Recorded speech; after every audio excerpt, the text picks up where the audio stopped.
Hello, in this video I'm gonna show you how you can use the Nintendo Switch controller.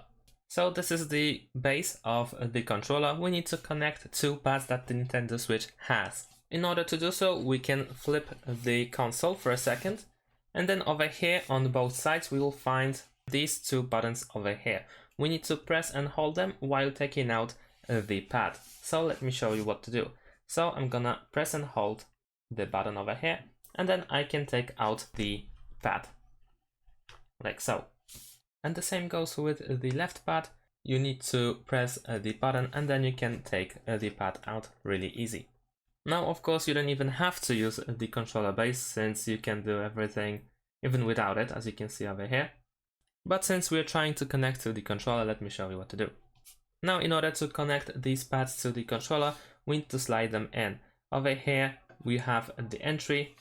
Over here, let me try to show you. There we go.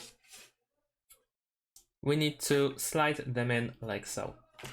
Don't try to do this with force, it is really easy to do so. Only at the end you have to push it until it clicks, like so. And the same goes with the other pad as well. There we go. And now we have the pad for the Nintendo Switch. Later on, if you want to remove the pads and connect them back to the console, then of course you need to press the button that was behind the pads once again, and then you simply push them out.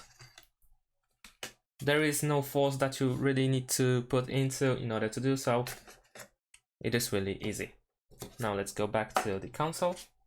While reconnecting the pads to the console, it works the same way as in the case of the controller, so you have to slide the pad into the console.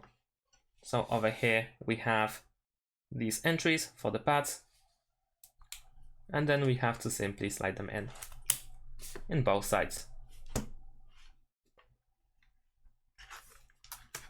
There we go.